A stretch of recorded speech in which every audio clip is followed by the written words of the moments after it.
Saya juga menanyakan, sudah berapa tahun dinas? Insya Allah saya 1 tahun lagi, bulan depan saya MPP. Ini biasa diucapkan percakapan antara satu orang dengan satu orang yang lainnya. Bahkan ada juga yang menanyakan, sudah berapa umurnya mas? Alhamdulillah sudah 55. Alhamdulillah sudah 55 tahun. Tapi di balik ini semuanya, adakah orang yang mengatakan umur saya tinggal berapa tahun? Tahun ini adalah tahun 2021. Esok pagi adalah tahun 2022. Adakah di antara kita yang mampu menjawab, apakah di tahun 2022 itu kita masih bisa menikmati 1 tahun penuh? Tapi tentunya tidak ada seorang manusia pun yang akan mampu menjawab, apakah ia pasti di tahun itu dia akan bisa mencapai kehidupan yang sempurna sampai menghabiskan tahun seperti tahun ini. Hadirin yang dirahmati oleh Allah. Tapi intinya bukan pada persiapan MPP-nya, bukan. Tapi yang diperlukan dalam hal ini adalah apa yang sudah disiapkan kalau kita mau MPP. Pasti jawaban yang akan dijawab adalah, saya sudah menyiapkan beberapa tabungan untuk masa depan saya, anak saya, istri, dan lain sebagainya. Tapi ketika kita ditanya MPP yang satunya, yaitu masa persiapan pemanggilan. Nah, ini kalau yang memanggil ini sudah yang maha kuasa, tentu jawabannya berbeda-beda. Dan kebanyakan adalah, waduh, kalau pertanyaan yang satu ini, kebanyakan banyak yang tidak siap. Kalau sudah menyangkut masalah MPP, masa persiapan pemanggilan oleh yang maha kuasa, dan di sini dirahasiakan, tidak ada seorang pun yang tahu. Kalau MPP yang satunya sudah jelas, per 110 atau per 14. Tapi kalau MPP yang satunya, masa persiapan pemanggilan oleh Allah, kembali kepada yang maha kuasa yang memiliki apa yang ada di langit dan yang ada di bumi. Tentu tidak ada orang yang bisa menjawab. Maka semuanya mengatakan, saya tidak tahu. Yang menjadi persoalan adalah, sudah seberapa siapkah kita menghadapi MPP yang kedua ini? Kalau MPP yang pertama, bekal semua sudah disiapkan. Sekarang MPP yang kedua, masa persiapan pemanggilan oleh yang maha kuasa, sudah seberapa besar, sudah seberapa jauh masa persiapan kita? Hadirin yang dirahmati oleh Allah, ini adalah momentum yang terbaik bagi kita. Di saat akhir dari tahun 2021 dan kita akan memasuki 2022, ini adalah momentum kita untuk mempersiapkan diri untuk menuju masa MPP. MPP yang sebenarnya, yaitu masa persiapan pemanggilan oleh Allah Subhanahu wa taala. Karena semua yang hidup di muka bumi ini, semuanya akan dipanggil kembali kepada Allah. Dan persiapan apa? Dalam Al-Qur'an surat Al-Baqarah ayat 197, Allah berfirman, A'udzubillahi minasyaitonirrajim. Bismillahirrahmanirrahim.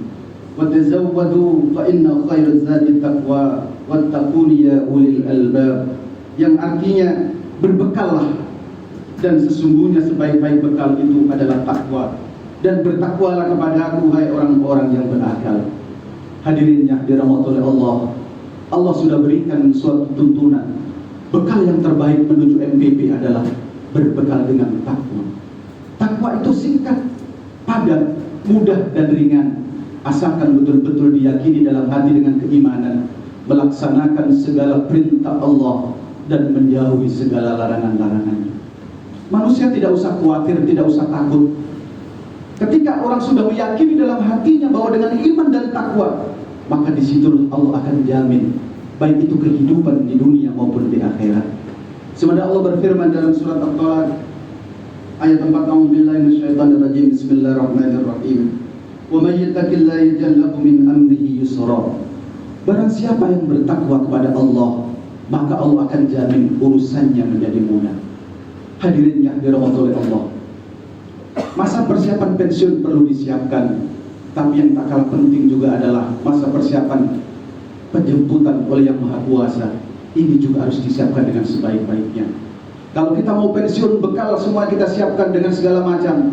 Tapi tentu kita juga secara pribadi, secara khusus sebagai hamba Allah, kita juga harus mempersiapkan ketika kita juga akan kembali kepada Allah.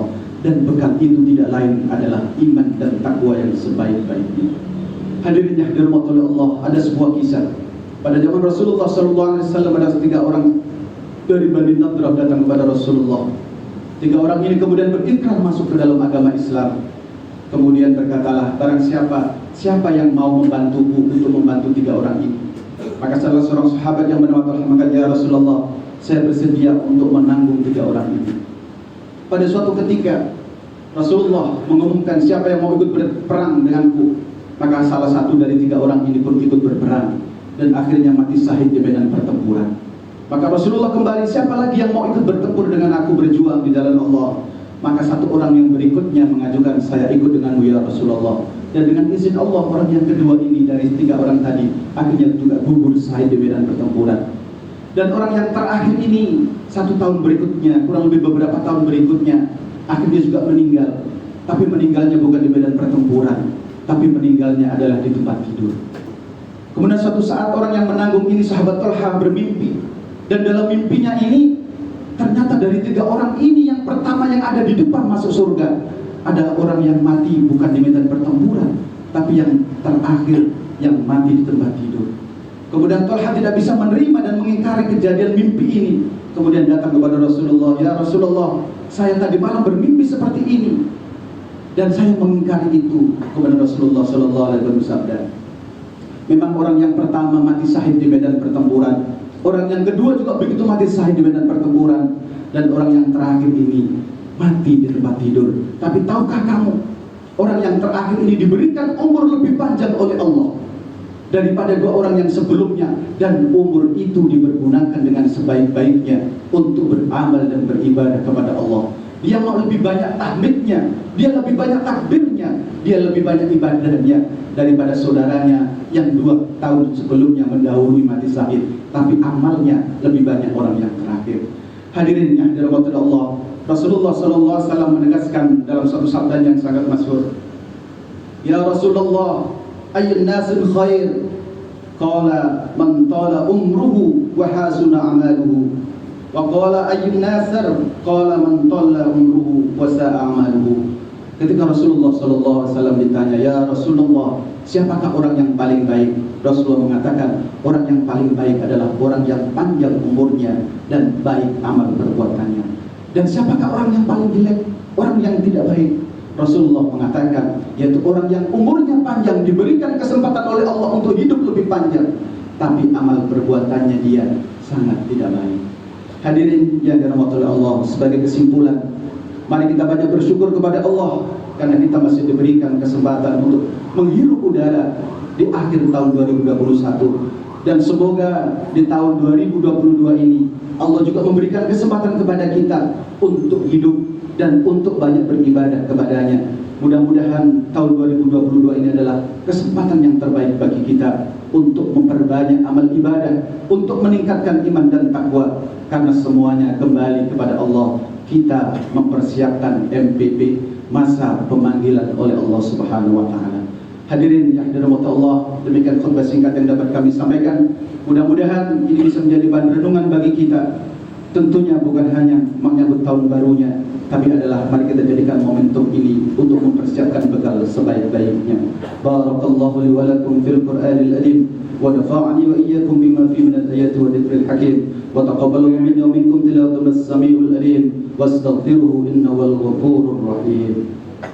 الذي خلق السماوات والأرض بالحق إن في ذلك لآيات للمتقين أشهد أن لا إله إلا الله وحده لا شريك له وأشهد أن محمدا عبده ورسوله لا نبي بعده اللهم صل وسلم على سيدنا محمد وعلى آله وأصحابه أجمعين.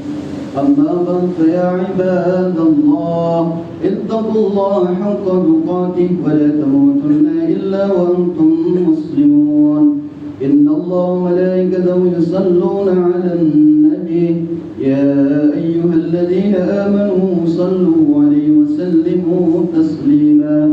اللهم صل على سيدنا محمد وعلى آل سيدنا محمد كما صليت على سيدنا إبراهيم وعلى آل سيدنا إبراهيم وبارك على سيدنا محمد وعلى آل سيدنا محمد كما باركت على سيدنا إبراهيم وعلى آل سيدنا إبراهيم في العالمين إنك حميد مجيد.